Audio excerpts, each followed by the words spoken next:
Once upon a time, in a distant future, there was a dazzling city called Neo-Solara. Its buildings were all made of glass and steel, towering monuments to modern architecture, each vying to outshine the other. In this city, light was power. How brilliantly a building reflected its surroundings determined a company's success, a product's appeal, even a person's social status. Everyone was obsessed with cultivating and amplifying light, except for a few. They were ridiculed and cast into the shadows. Now, our story centers on a young architect named Kael, who dreams of designing buildings that don't just reflect light, but capture the essence of life. He wants to create spaces that feel like home, havens of peace in the urban jungle. But his mentors, the so-called luminar architects, see things differently.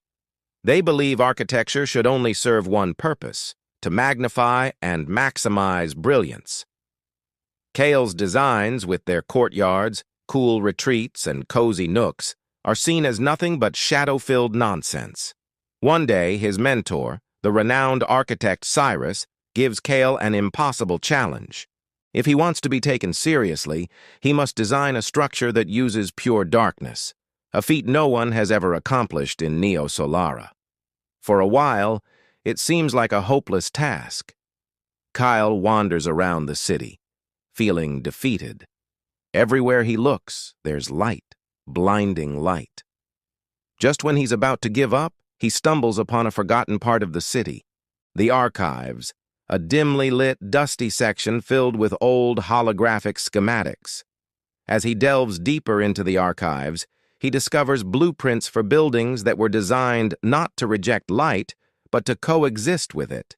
Ancient structures that embraced shadow, featuring quiet courtyards, serene pathways, and cool, hidden retreats. Suddenly, he remembers a hidden alleyway in the city's midnight district, a place so neglected that hardly any light ever touched it.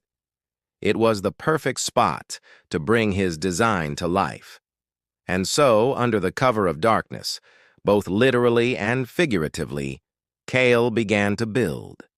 He gathered discarded materials, sheets of metal and plastic that were known to absorb light instead of reflecting it.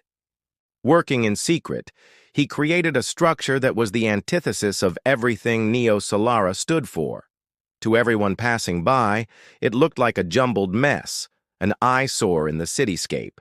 People mocked him, wondering why he was wasting his time on such a pointless project. But Kael pressed on, driven by the desire to prove not just the cynics wrong, but also to rediscover a way of life that Neo-Solara had long forgotten. A life that wasn't just about relentless progress and outshining everyone else, but also about taking a moment to appreciate the beauty of simplicity, the value of rest, and the importance of reflection. Finally, his structure was complete, and it was time for the inauguration. All the luminar architects showed up, including Cyrus, expecting to see a ridiculous display of wasted effort. But what they saw took their breath away. Standing in the heart of the city, defiant and beautiful, was a structure that didn't just absorb light, it invited people to step inside and experience something different. As they entered the structure, the blinding city light faded away, replaced by a sense of calm and tranquility. Soft, shifting shadows danced on the interior walls, creating beautiful, intricate patterns. It was not dark, but peaceful. There was a hush that fell over the crowd as they realized what Kael had achieved. He had created a haven of shadows, a place where one could escape the glare and noise of the city and simply be. From that day forward, the structure, which came to be known as the Haven of Shadows, became the most popular place in Neo-Solara. People came from all over to experience its unique atmosphere. And Kael, once ridiculed for his ideas, became the most celebrated architect in the city. Cyrus, filled with remorse for his arrogance, walked slowly through the Haven of Shadows. He realized that in their quest for ever more light, the people of Neo-Solara had forgotten the importance of rest, reflection, and the beauty of the natural world. Kael's design was not just a brilliant architectural achievement, it was a reminder of what truly mattered. As he stood there contemplating the depth of his own folly, Cyrus knew that Kael's creation was more than just a structure.